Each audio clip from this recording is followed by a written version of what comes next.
રાજકોટમાં બાગેશ્વર ધામના ધીરેન્દ્ર શાસ્ત્રીના દિવ્ય દરબાર પહેલા ગરમાવો જોવા મળ્યો છે। રાજકોટમાં આગામી તારીખ 5, 6 અને 7 તારીખે યોજાનારા દિવ્ય દરબાર પહેલા જ વિવાદનો માહોલ સર્જાયો છે।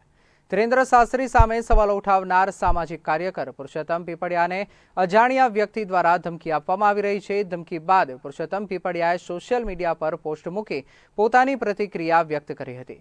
તેમણે લખ્યું કે હું શારીરિક રીતે અશક્ત છું, પરંતુ ધર્મના નામે થતા ધતિંગનો વિરોધ કરતા મને કોઈ રોકી શકશે નહીં। હું માનસિક રીતે પણ સશક્ત છું। પુરુષોત્તમ પીપળિયાને ધમકી કોણે આપી અને તેની પાછળ કોણ જવાબદાર છે તે હાલ સૌથી મોટો સવાલ બની રહ્યો છે।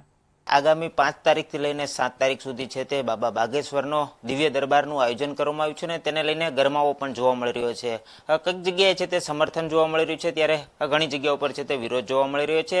અત્યારે જે કહી શકે કે બાબા બાગેશ્વર અને જે કહી શકે અંધશ્રદ્ધાનો કુંભ ગણાવનાર જે પરસોત્તમભાઈ પીપળિયા છે તેમને ધમકી મળી હોવાનું સોશિયલ મીડિયામાં તમે પોસ્ટ કરી છે। કોના તરફથી ધમકી મળી હોય અને શા માટે પોસ્ટ કરવાનું કારણ? સોશિયલ મીડિયામાં અને અન્ય માધ્યમો દ્વારા જે કાંઈ ધમકીઓ મળી રહી છે તે ધમકીઓ આપનાર ને ધર્મજનોની બનાવનાર કે ધર્માંધ બનાવનાર જે કોઈ વિચારધારા છે એ વિચારધારા દોષિત છે। હું યુવકોને દોષિત ગણતો નથી, કારણ કે જો એમની વિરુદ્ધ કોઈ પણ પ્રકારની આપણે કાર્યવાહી કરશું તો એની લાંબી કારકિર્દી પર વિપરીત અસર થાય અને તે સારું કહેવાય નહીં। અને તે માટે થઈને એની વિરુદ્ધની કોઈ પણ બાબતે અમુક કાયદેસરની કાર્યવાહી કરીશું નહીં। તેમને ઈશ્વર સદબુદ્ધિ આપે, બસ આટલું જ અમારી વાત છે।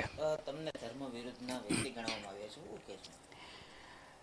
ધર્મ વિરુદ્ધ માત્ર સનાતન ધર્મ નહીં, કોઈ ધર્મ વિરુદ્ધ ન હોય। ધર્મનો પ્રચાર ને પ્રસાર કરવાની બધાઈને છૂટ હોય છે અને કરવો જ જોઈએ। હું એનું સમર્થન કરું છું। બાબા બાગેશ્વર જે હનુમાન ચરિત્ર ઉપરને હનુમાનજીની કથા કરે છે અને હનુમાન ચરિત્ર ઉપર બોલે છે તેને હું હંમેશા આવકારું છું।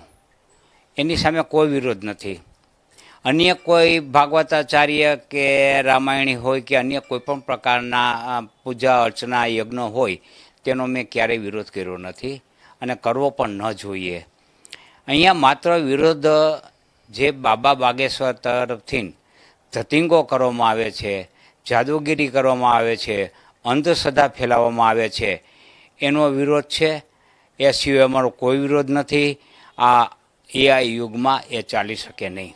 રાજકોટની જનતાને એક પ્રશ્ન પૂછવાનો કહ્યું છે સોશિયલ મીડિયા, શું પ્રશ્ન છે અને કારણ શું?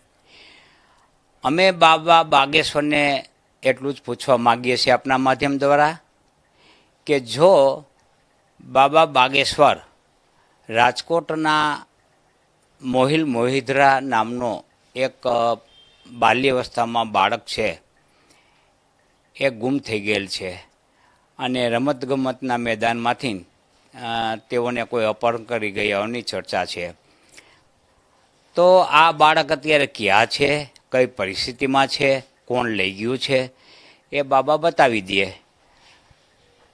કારણ કે રાજકોટની જનતા જે અપહરણ થયાથી દુઃખી છે અને પોતાના બાળકોને રોડ ઉપર કે મેદાનમાં રમતા મોકલવા અચકાય છે, તો એ અચકાય નહીં અને તેમના પરિવારનું પણ જે દુઃખ છે એ હળવું થાય।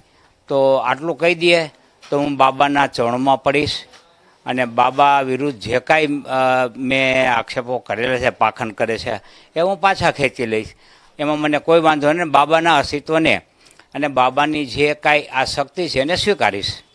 ચોક્કસપણે જે સોશિયલ મીડિયામાં પોસ્ટ કરવામાં આવી છે ને જેમાં આ કહેવામાં આવ્યું છે ધમકી આપનારને જવાબ આપવામાં આવ્યો છે, પરંતુ બીજી તરફ એક પોસ્ટ પણ કરવામાં આવ્યું છે ને જેમાં રાજકોટનો એક બાળક છે તે ખોવાય છે ને જો તેને છે તે પાછો લઈ આવે અથવા તો ક્યાં છે તે દર્શાવી દે તો પરસોત્તમ પીપળિયા પણ છે તે કહી રહ્યા છે કે પોતે તેઓને સ્વીકારશે, પરંતુ બાબા બાગેશ્વર પહોંચે તે પહેલા જ જે ગરમાવો છે તે થવા પામ્યો છે।